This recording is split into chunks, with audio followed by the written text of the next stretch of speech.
Robbie Williams Rewind.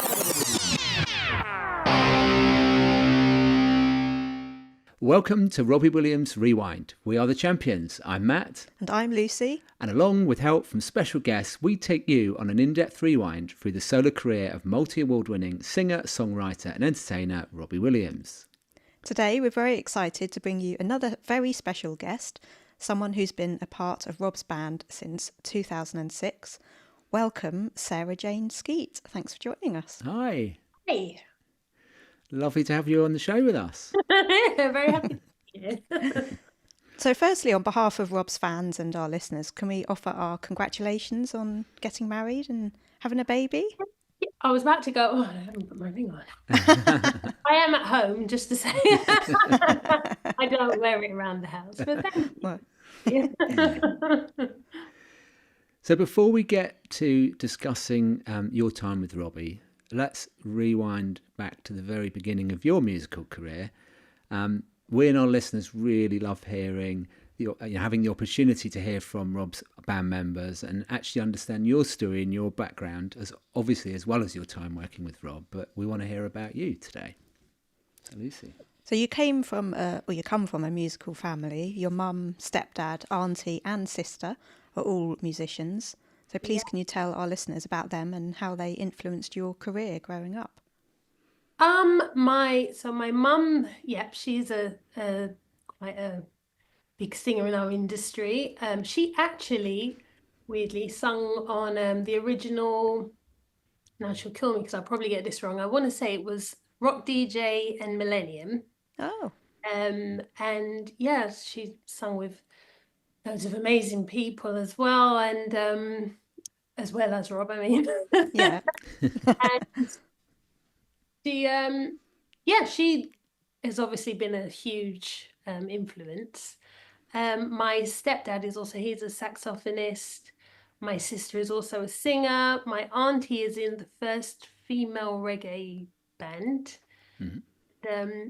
Actually, when I started Rob, it was actually the end of 2005. Okay. Say the tour was actually 2006. Yeah. That was actually with my godfather, who's also a musician. So I've been very, very influenced by all the musicians in my life. It's been actually, I'm lying. I never wanted to do music because it was such a big thing in our family. Ah. Sometimes you feel a bit like, I'm going to be different. I'm going my own path. And here I am. And what were your musical influences growing up? So I would say I think I was I want to say 90s girl, as in I didn't start picking my own music until obviously you become, I was an 80s baby but a 90s child, if we say. Yeah. So I was really into like SWV and like lots of American artists. I was like, oh, they're amazing. But sort of growing up, and then I also really loved Prince. Was like, he was the man. Mm-hmm. And Michael Jackson, obviously huge in our house. Shaka Khan my mum actually toured with her quite a lot when I was growing up. So I actually saw Shaka quite a lot growing up. I don't think I realised. I don't think I realised at the time. Oh, okay, yeah, Shaka's at our house. It didn't, obviously, I didn't connect it with the music I was listening to. Then years after growing up, I'm like, oh my God, actually, it was a pretty big deal. So, that's just to name a few. That's lucky. Oh, very nice. Anyone who knows I love Tina Turner. She is a huge idol for me. Yeah. And do you play any musical instruments? No. So you weren't persuaded to play the saxophone? Do you know what? When I was at school, I learned clarinet. And I remember going to a gig with my mum, as I would growing up. And I saw one of the horn players and he had like this mark, like a really red mark on his lip. And when you're a child, I guess kids just say stuff. So I was always that kid, like, what's that? What's that? And I was like, what's that on your lip? And he was like, oh, when you get good at your clarinet, you'll get one too. And that was it. I was like, never playing this again. That's funny. So that was the end of my clarinet career. Love that. When you were 15, you worked with a producer writing some songs, and one was picked up and included on the soundtrack for the film What's the Worst That Could Happen, starring Danny DeVito. And that led you singing backing vocals on a song that Queen Latifah recorded for that soundtrack. What was that like? Oh, it was actually a feature. I was featured on it. Do you know what? Now when I look back, I'm like that. I'm like, oh my God, yeah. But at the time, I think I was so young. Again, I think when you're young, you miss so much because you don't actually realize, what you're doing, as in how big it is, or, to you, it's like, go to the studio and sing and fine. And actually now looking back as a grown adult, looking back, I'm like, oh, can I do that now, please? Can I actually can I get that opportunity again? But yeah, I think that's all. I think it seems like a lifetime, kind of is a lifetime ago. But at the time, it was like a dream. It was sort of like, oh, this is what we're doing.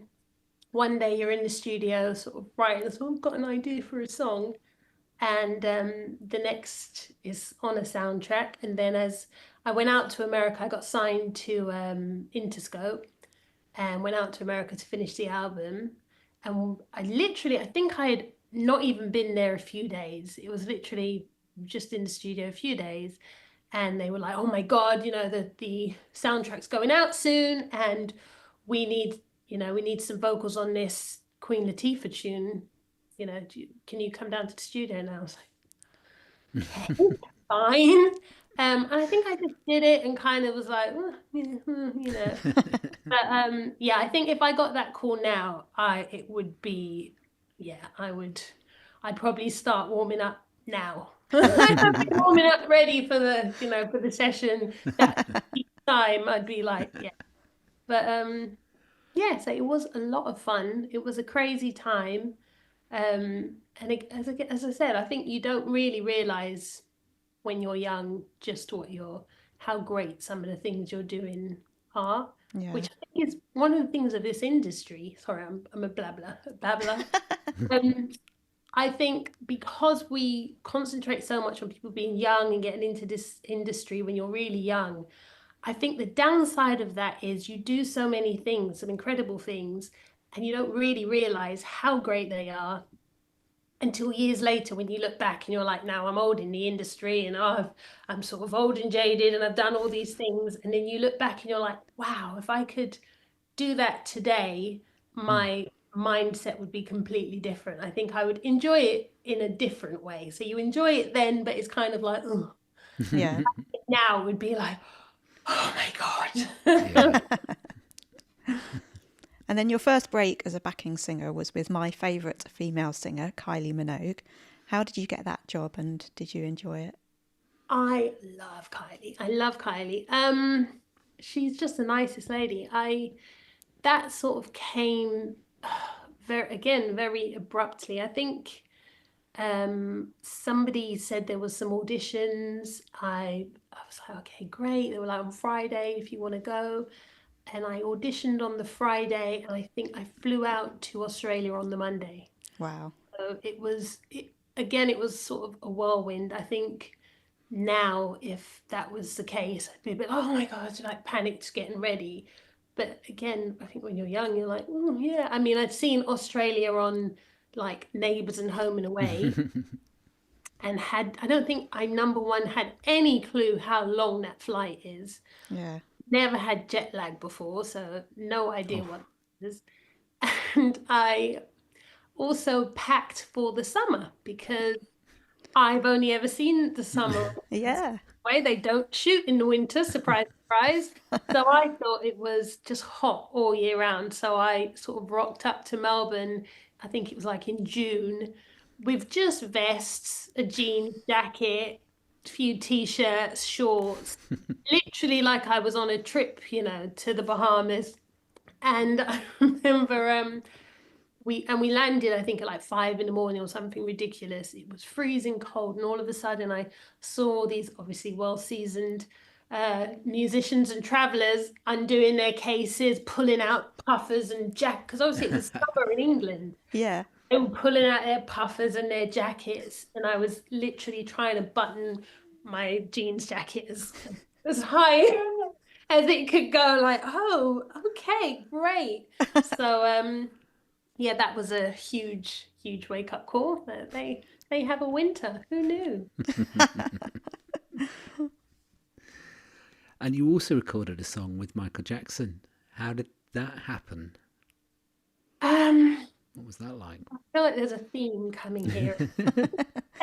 But again, so that one, I think I had just started the tour with Rob. So again, I think life was a bit of a whirlwind anyway at that point. And I got called to do a session. They were like, yeah, we need, you know, quite a few singers to do this session, but we can't say who it's for. And I've sort of you have that on quite a lot of sessions, because I guess people don't really want you to talk about things or say, you know, when people have got an album or something coming out, they like to keep it quiet. So I think as musicians, we're used to going to the studio having no clue who you're going to be singing for. And we arrived and we were all mulling around in the room. And then suddenly, out walks Michael. Wow. Yeah, with the like musical director, and we were all just a bit like, so, wait, what? Yeah, okay. So yeah, and that was it. So obviously not expecting it at all, but and his kids were there. They were obviously very young at the time, and he was just really normal. Just, you know, sort of he went into the, what do you call it? Baby brain booth. No, not sorry. We were in the booth. He went into the studio. The studio. That would be good. And just sort of watched through the glass and just sort of directed, and it was a bit like, okay, this is like huge. I think I was old enough then to understand. Yeah. This is huge. So yeah, it was an amazing day. I think I came out of there just on, like, I don't know, a cloud of million. Yeah. Like, yeah. What has just happened? Yeah, incredible. And who else have you worked with over the years? What other sort of memories do you have before we move on to Rob? Okay, so it's really strange because I feel like years and years ago, you would always be asked sort of your CV. You would always have a CV prepared. And then I don't know what happened, but people just stopped caring or asking for that. So now when I try and think of things, I'm like, I can't even remember that point in my life. But so I do apologize if there's any huge people that I miss. I am just terrible at this. But I toured with Mika for quite a long while. Mm-hmm. He's incredible. Yeah, he's great. Yeah, we saw him at the Isle of Wight energy. Festival. I mean, unbelievable amount of energy. One of my favorite tours I've ever done. Every night was just it was just incredible. I've never seen anybody who can, I mean, I can't speak any other language. I'm struggling with English, as you can probably tell. But he can literally go anywhere in the world and speak the language. Wow. I've never seen anyone. Wow. So, like, obviously, I know a lot of us will sort of get by, will know a few words, or you practice beforehand, you know, what to sort of say to the audience. But like whole conversations, he'll be speaking to the audience in a complete other language, and I'll be sat thinking, I know this point in the show. Do I like where are we? Because he just is incredible. But as a performer, every night his energy is just he's incredible. So he was amazing.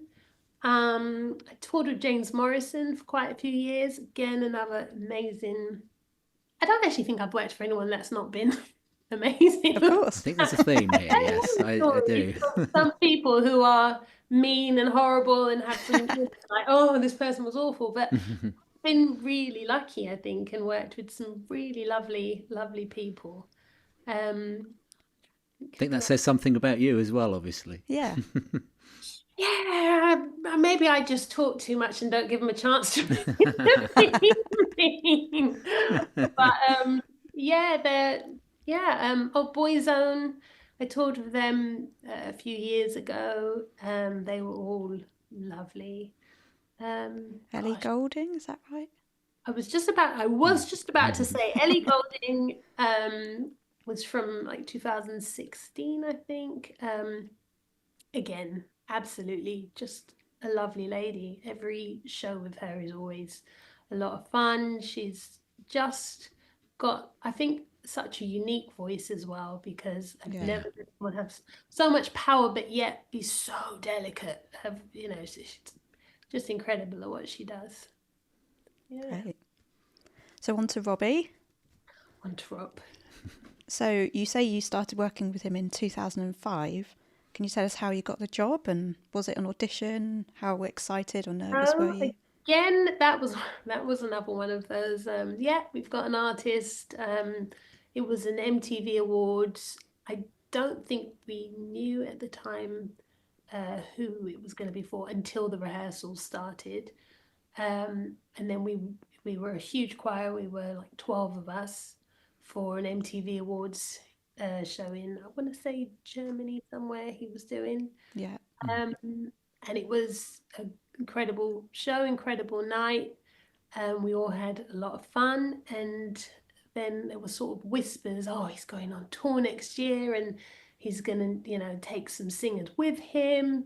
And I think because there were so many of us, I think you sort of just think, I think there were 12 of us and he was taking 6. So you were like, it's 50-50. I might be there, I might not. So I won't get my hopes up. And unfortunately, I was one of the 6.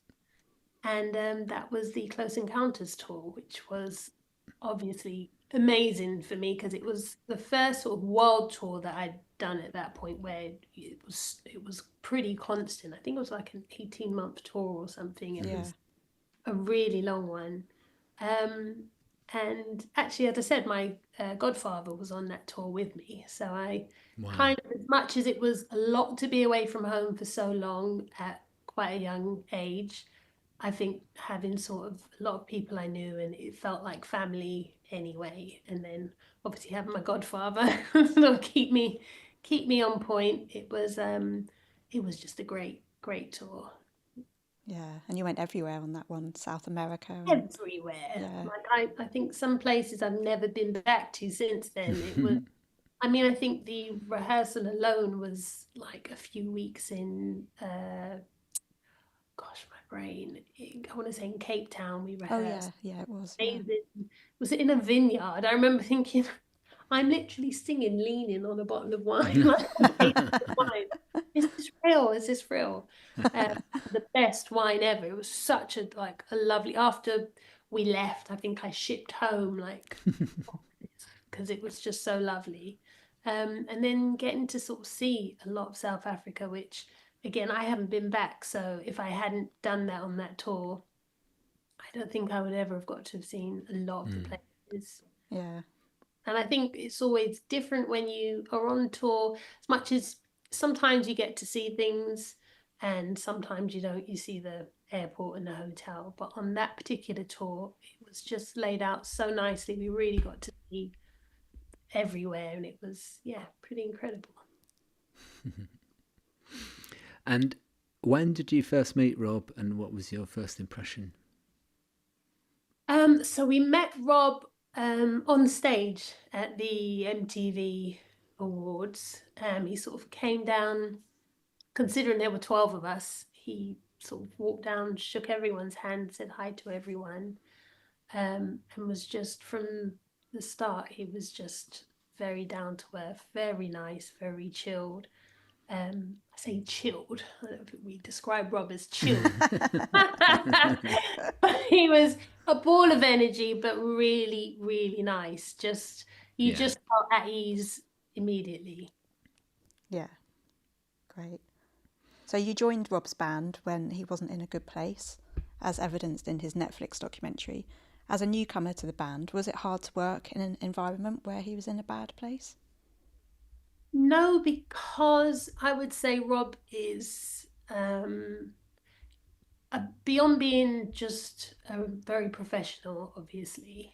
I think he's really good at sort of hiding things and getting on with things, and you will never know, sort of what he's going through. He'll still put on the smile, perform, and I think that's sort of in him. He's just a performer. He knows what people want, what people want to, see from him.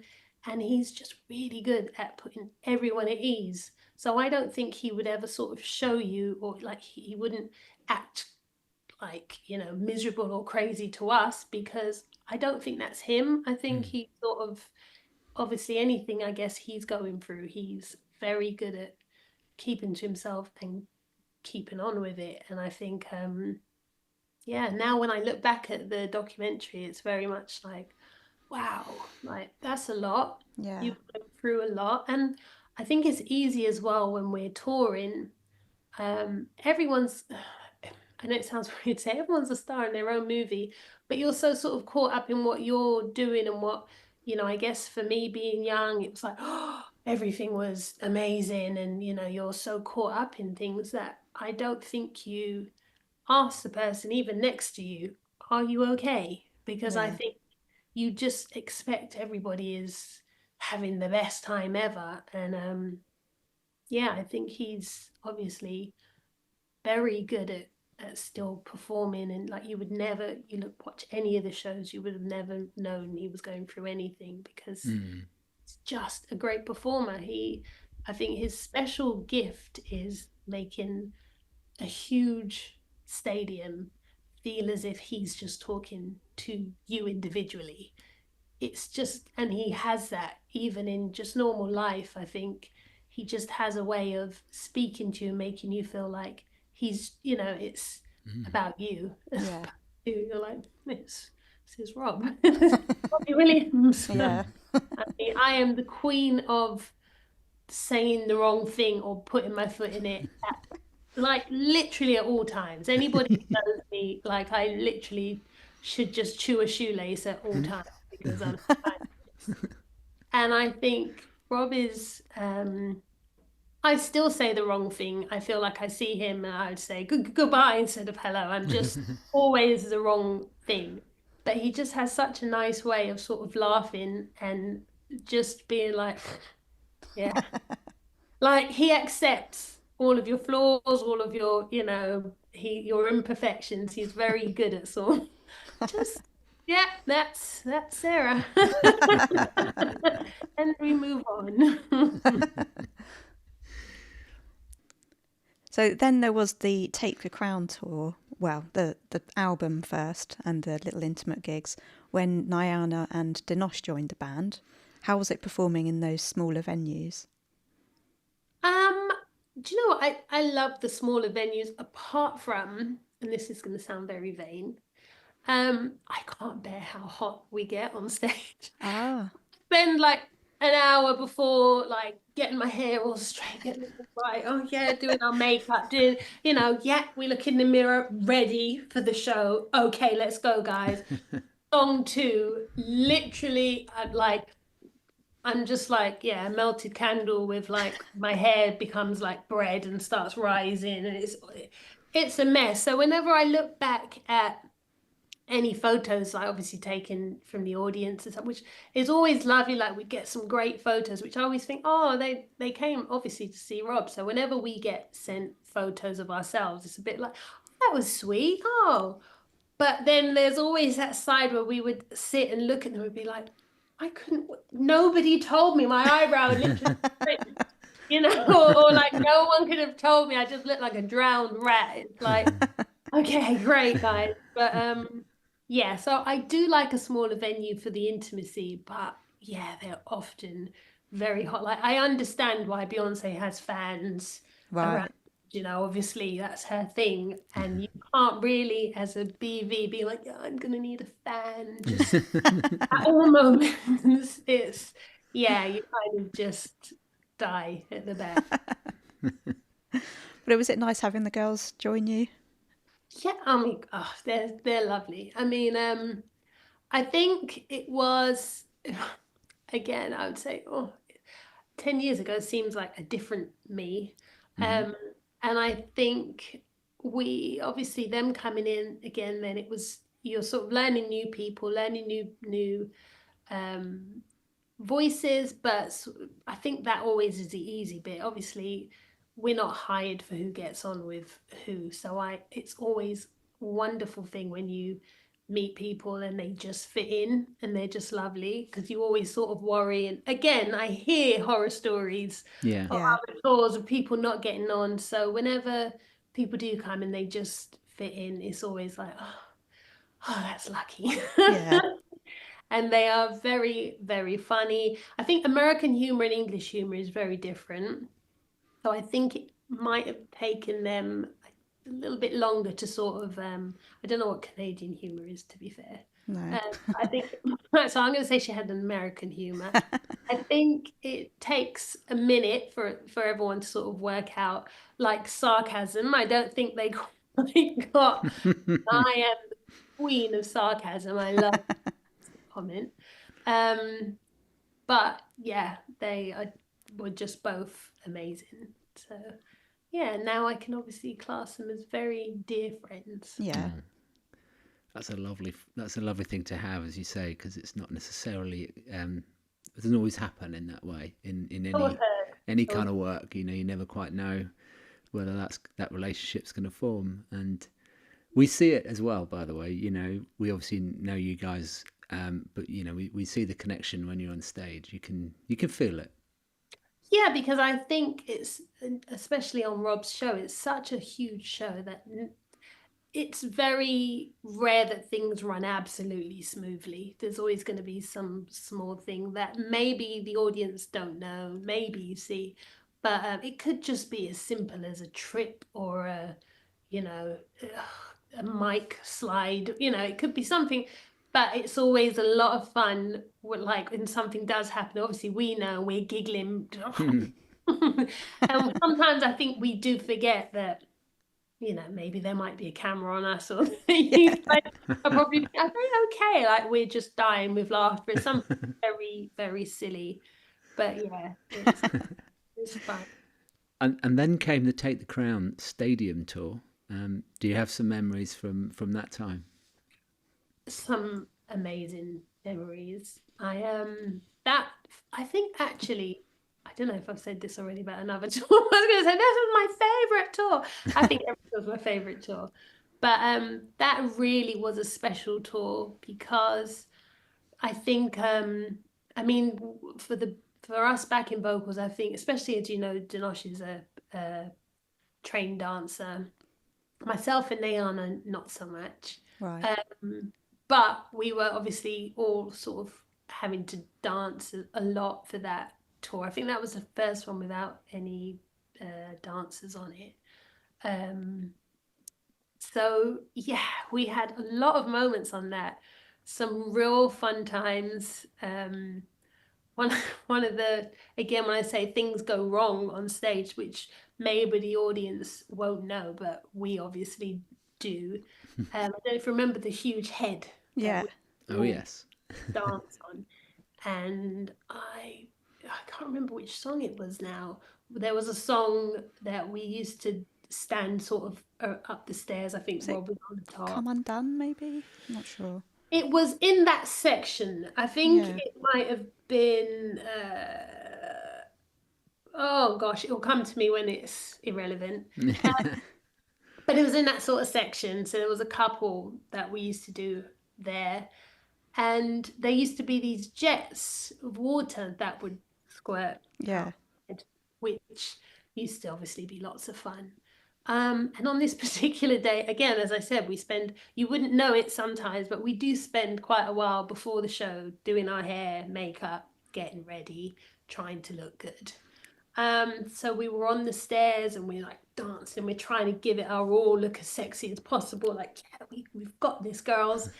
And the head started to squirt the water out, but obviously that day the wind wasn't in our favor. Literally squirted out directly into my face. So I'm like, literally it was like a fireman's hose, just directly to the face. And I remember clinging onto the banister for like trying to like stay alive, basically, and then looking up at like Dinosh and Nayana, who were also absolutely drenched. Oh no!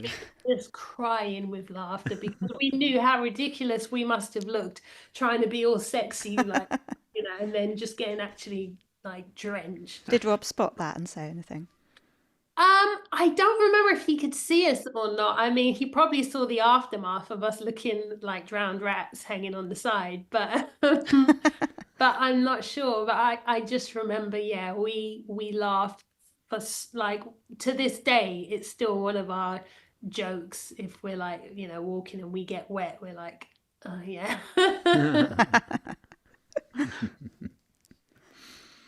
And what about the Let Me Entertain You tour or the Heavy Entertainment Show tour? Memories from that as well? The Heavy Entertainment tour, I think that's when the dancers, there were loads of Came back, yeah. dancers came back. Always amazing when the dancers come back because, well, it takes attention off of my dance. But also because they're all just so amazing. And it's also, I love watching the show, watching them dancing as well while we're doing the show. It's always like, oh, wow. Like, but yeah, that was another really fun tour. I think I can't remember any mishaps that would have happened on that. I think that's probably one of the smoother tours. Probably again because I wasn't dancing front all the time. But yeah, that was all an amazing tour. And again, to have so many dancers and everybody be amazing. It's almost, you think they audition people for personalities because somehow they always just manage to get the nicest people. It's, yeah. Oh, that's really good. lovely. And then what about Las Vegas? Was that a career highlight playing there? Oh, I loved Vegas. I loved it. It was, yeah, I wish we could go back.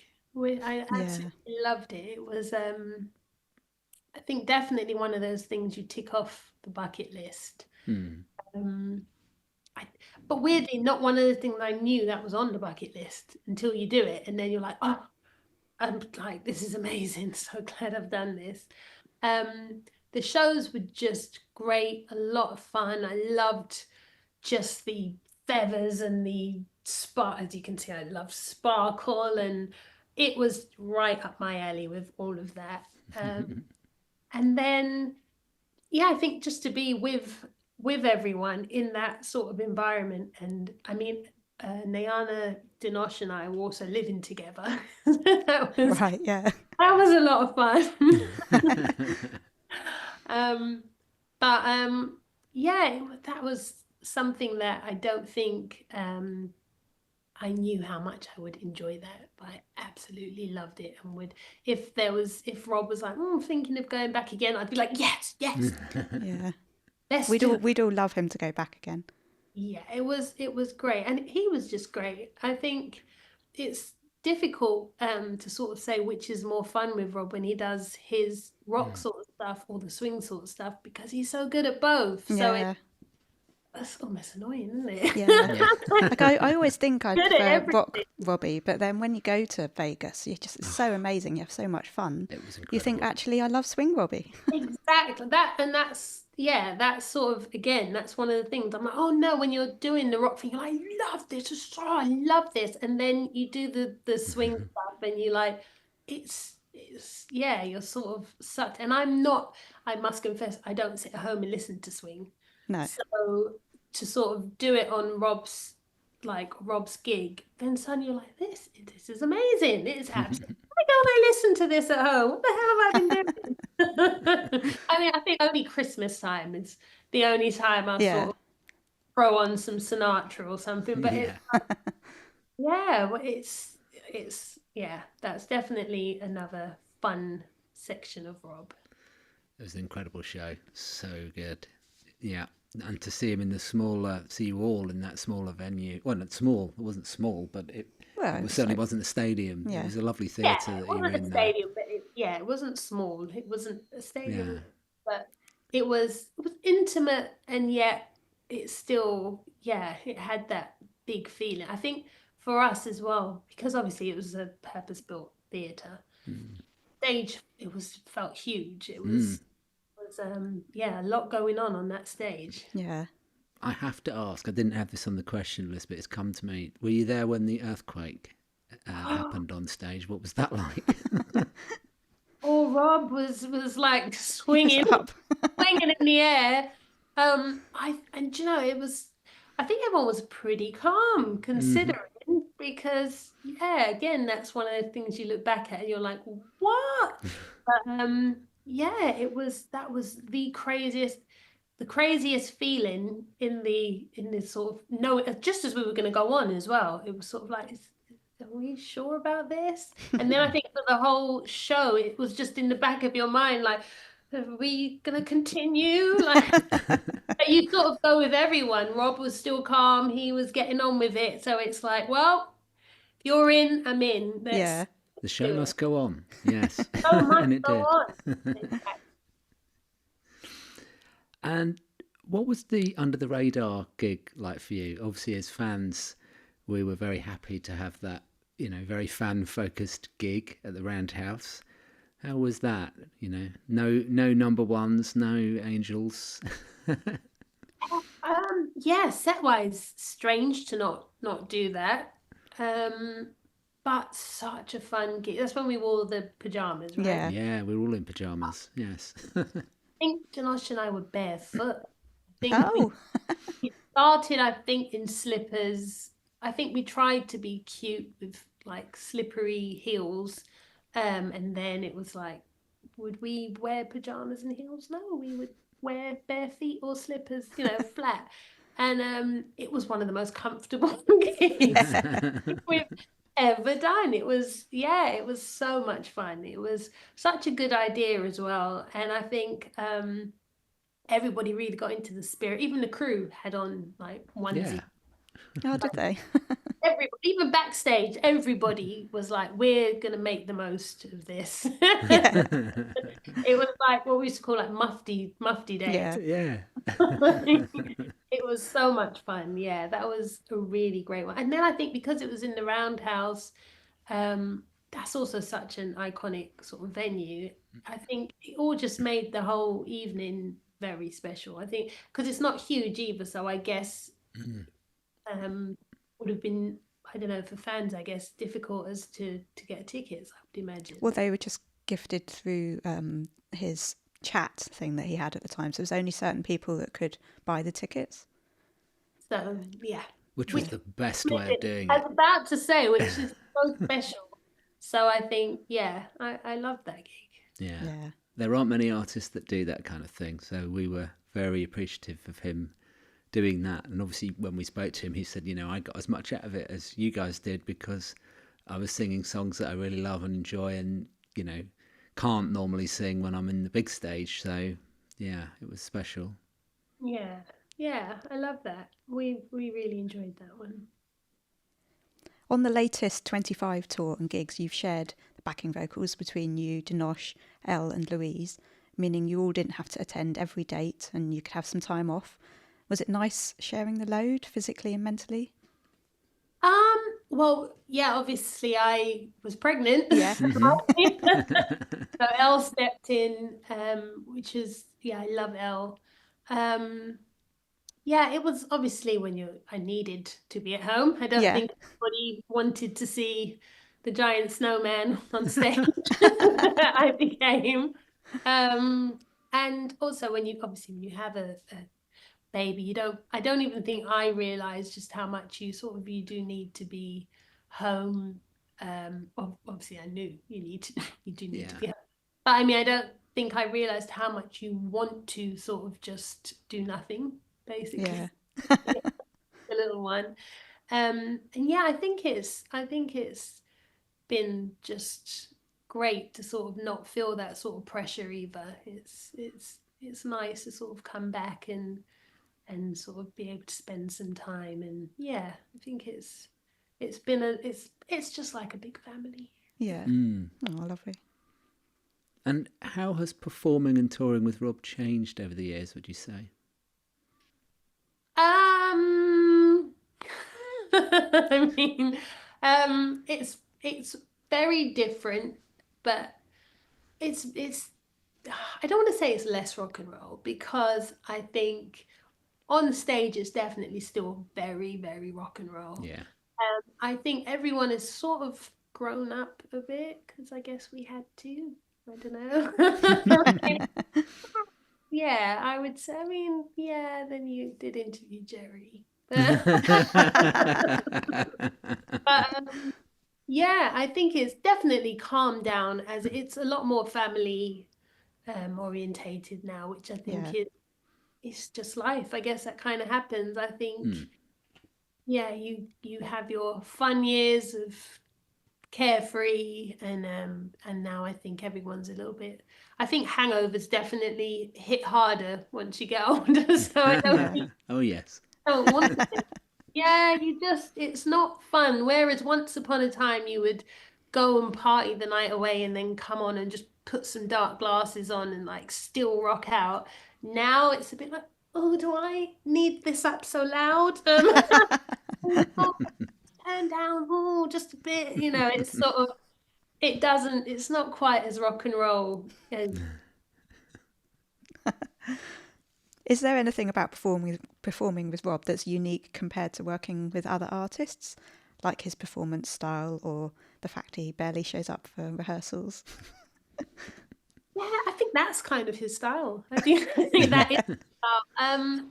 I think also it's what makes the show. I think you can tour with people, and obviously we rehearse and we rehearse and we learn a show, and then especially with most artists, that's the show. So you know the show. Whereas with Rob, you don't really know the show until the show is happening.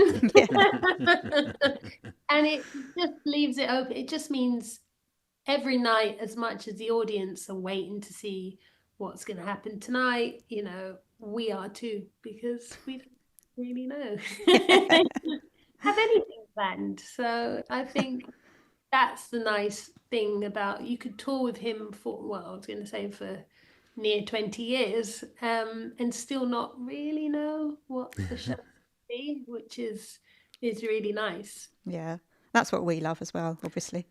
Yeah, I think when people say, "Oh, why do you go and see the gigs, the one tour more than once?" It's like, well, because no show's the same, at all, in any way.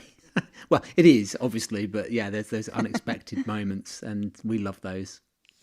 Yeah, you just don't know. I mean, obviously as well, because he likes to talk to the audience and everyone so much, you never know who he's going to speak to or what they're going to say, Yeah. what he's gonna say to them. Excuse me. So I think, yeah, there's so many moments. He always has moments in the show where anything can happen. Yeah. So moving on to you again, you've written a short book about your experience of Crohn's disease and how it affects your tour life.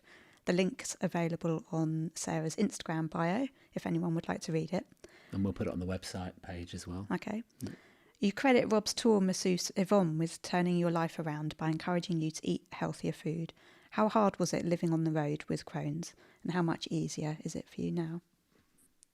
I think because I actually got diagnosed with it just out of the Kylie tour, so many, many moons ago. And during that Kylie tour, obviously I had no idea. I just thought I was really ill. I had no idea what was going on. And I think also because it was such a new experience for me, I didn't want to tell anybody that I was ill, because I think you instantly think, oh, they're just going to get rid of me. Yeah. So I really hid it for the whole tour. And then sort of got into a thing of just hiding it in life anyway, because you're so sort of embarrassed and you just have no clue what's going on.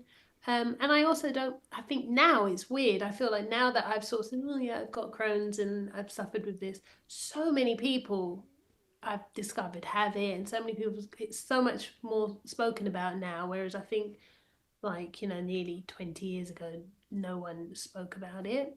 But I think being on tour with it again, as I said, it was really difficult to start with because I didn't tell anyone. So um, I would be struggling with it a lot. Obviously, Yvonne um, was the masseuse, so she was. I think I had an injury or something, so she was working on that injury quite a lot, and then we got talking, and she was sort of encouraging me. You know, you need to do this and that for inflammation and all this stuff, and she's like the oracle of like the body. She just knows everything, what's connected to what. Right. Like it's like wrist bones connected to you. She knows all of that stuff. And I guess being on tour, it is easier in some ways because we'd have catering, so you do have access to the best food and to healthy food. But also you can obviously, it can go the other way, because sometimes because of your schedule, you might get to a hotel in the evening and all that's on the night menu is like chips and pizza. Yeah. So it can be really difficult. But I think learning about it and realizing, okay, even to be fair, at that time, I don't feel like the hospitals or the doctors I was seeing even really understood it. Yeah. Obviously, doctors are there to treat the problem and to just try and, I guess, suppress whatever but they're not, I wouldn't say they understood it enough to be like, this will cure it. Yeah. It just sort of make you comfortable.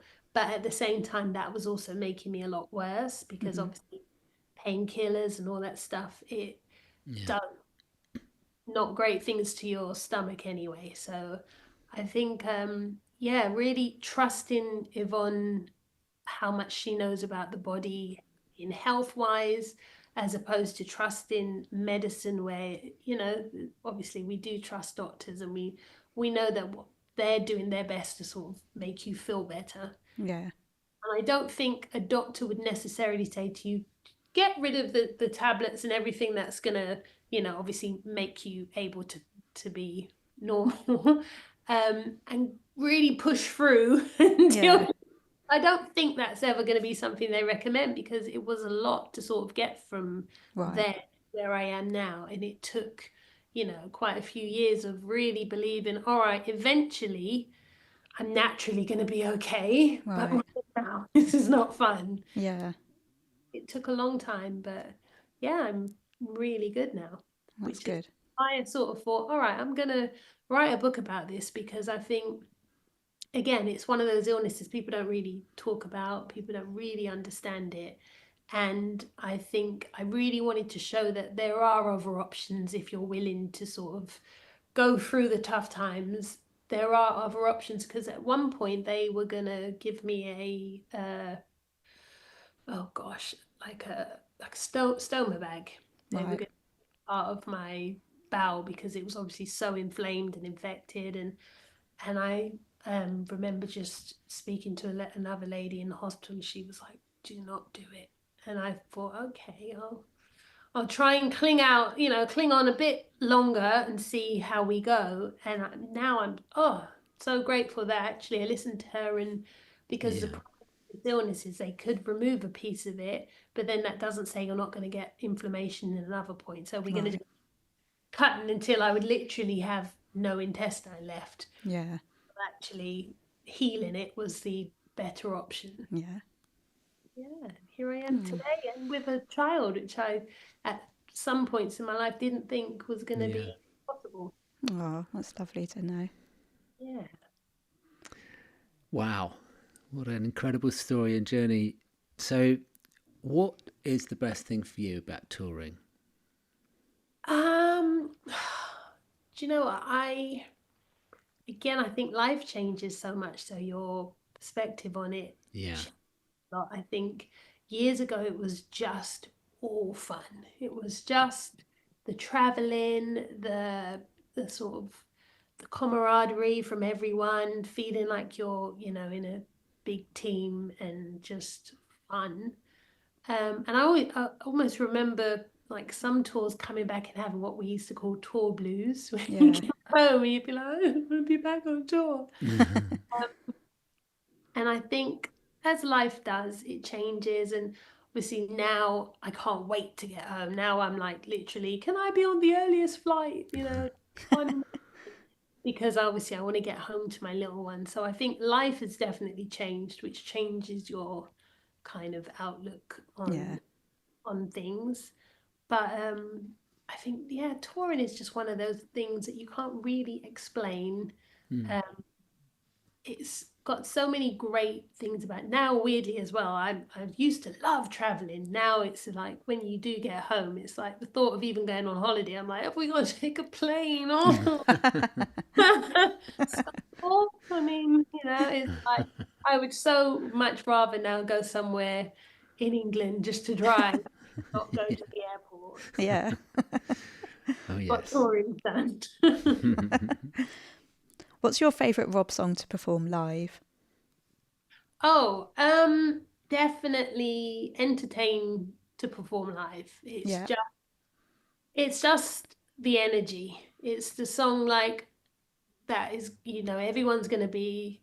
I love the jump in. I love it's just, the show's begun. It's the height of everything. You're so excited about the show that's gonna come. I feel like that always gets mixed up in that song for me. It's like, I don't know, am I just enjoying the song so much or am I just so excited? It's like you feel so much in that song. When we're sort of stood there, you can just feel everything bubbling up like, oh, this is it.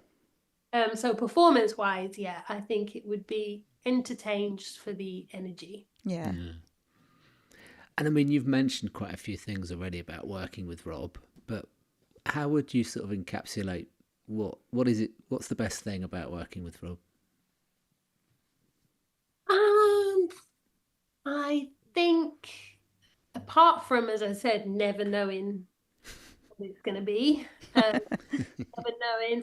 I mean, he is also a prankster. He loves pranks. He loves, he loves fun, and he loves sort of just being a clown. And I think he's happy, which is again why he's so much fun on stage, because I think he enjoys making people laugh. Whatever he is sort of going for, as I said, you don't notice because he's so focused on making you laugh. Oh. It's great talents that definitely as soon as he walks into a room, it's the energy just lifts. For sure. If you could rewind back to one moment in your career and relive it, what would it be? One moment, probably would probably be the soundtrack. Yeah, I thought you'd say that. I'd probably go back and view it completely different, sing it completely different, live that entire thing completely differently. Yeah. And can you recall the funniest thing that's happened to you while working with Rob? I guess you've told a few already. You have told a few. I think I've probably unwittingly told quite. I mean, I do also, another running joke we would have is on, I think it might have been the Close Encounters tour. We used to come up at the back of the stage and sort of be across the back. Tour actually with Nayana and Dee, that we also used to do the same, where we'd come up at the back, and we would come off the stage to go round there, we would obviously run into the quick change and be doing our hair, doing our makeup, doing everything. I mean, Nay and Dee like literally would be a scene from Showgirls, running to get into the middle. To get my hair, oh my god. And we would literally have like minutes, and then it would be like, right, go, go, go. We would run back on stage, and I can remember more than one occasion, but on occasion running back out and realizing you've left your mic. Oh, The worst feeling. It's that thing of going on a funfair ride and it dipping Yeah. higher inside, Oh. falling, and getting on stage and being like, oh my God, there's nothing here. And having to like dance your way back to go and grab it from someone. Oh no. Was all part of the show. Ha ha ha. When actually, like, it was just, that sort of running joke, we would be running on stage and then look, if you got your mic, if you got your mic. Also, falling and like dropping your mic would also be, that's happened. I'm not going to bring up who it happened to, but because she won't let me forget. I think it may have been Dinoshed. I think she told us about that It may one. have been very She did tell loud that and on stage.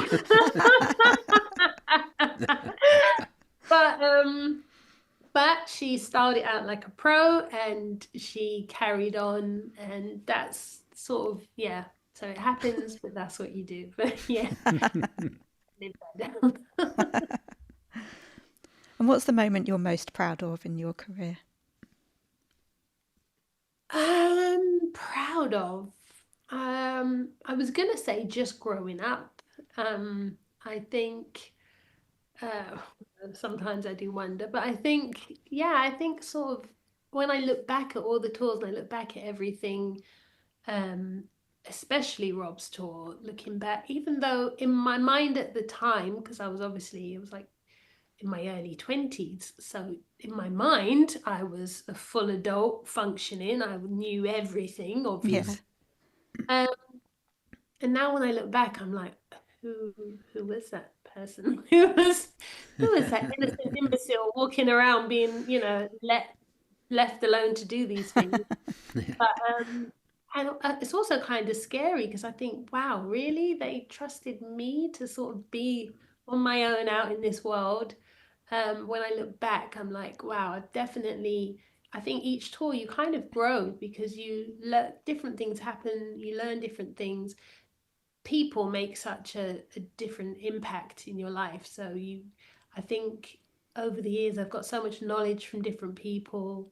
David Enthoven, who was obviously Rob's manager for many, he was like a fountain of knowledge. So I spent a lot of time meeting him for breakfast in the morning. I would like try and time it. When would David be there? Just to go and pick his brains because he just knew everything. Oh. Amazing stories of just a world that was beyond me. So I think looking at me growing is sort of big achievement. Obviously having my son is a huge achievement for me. Obviously with the Crohn's and everything else in life, that's been a huge achievement. And but yeah, I think growing is a thing that we don't I don't think any of us really give ourselves sort of, what's the word, Credit. Credit, that when you can, I think we can sometimes get so hung up on mistakes we've made and things that we wish we could change and do differently that we don't actually give ourselves credit for. But you are here and you've got through it, and here you are today and you're still alive. So well done. Yeah. That self-compassion is really important, isn't it? We have to remember that. Yeah. We're very, I think, can be very compassionate for other people, and we put ourselves out a lot for other people, and then sometimes you have to actually think, but well done me, but Absolutely, for just getting through today. Yeah. And do you have a particularly favourite show or concert gig that you can remember? I mean, obviously you've done so many, so I know that's a difficult question, but is there any that stick out in particular for you? Do you know what? I think one of the most beautiful things I think I've looked out and seen, I think it might have been Tallinn.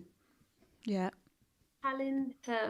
I just remember looking out and it becoming almost like a sea. I mean, most of Rob's gigs become like a sea. And also, you might not know this, anyone who does know me, I am blind as a bat. So whenever people are like, you get stage fright, I'm like, I can only barely see the front row. Barely.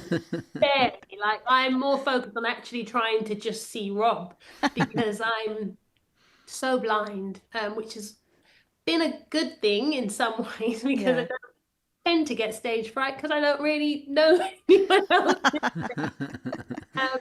But also sometimes, you do want to see stuff. And I think looking back at the photos and the just the feeling and the energy and the shape of, I remember it was really long as opposed to normally everything goes outwards. I just remember thinking, wow, this is pretty huge. And I think that one was like televised. It was the one that was televised to cinemas. That's right. And I don't know if that had been done before, but I remember just thinking, this is incredible. Like this, the way of the future now. Do we just do it straight into cinemas? This is amazing. Yeah. I think that would definitely be a moment that I would say, wow, that was. Yeah. And what's your favourite Robbie song?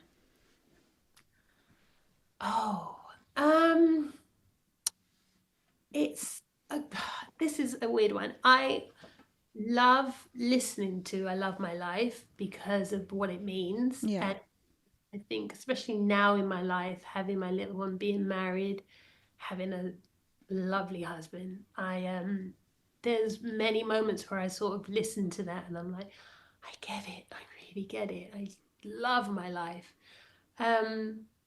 But actually, I love Advertising Space. Oh. And he did that the other day, and I was like, oh my God. Obviously, I wasn't at Hyde Park. Yeah. And I just love that song. And I always have, because that was on the first tour that I did. Yeah.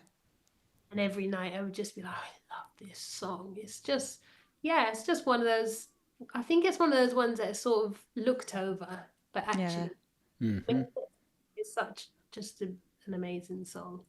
Yeah, we were also pleased to see it come back when we were at Hyde Park, and the production of it, it was epic. It really was. The VT, and that again, it's so difficult for us when we're on stage to not.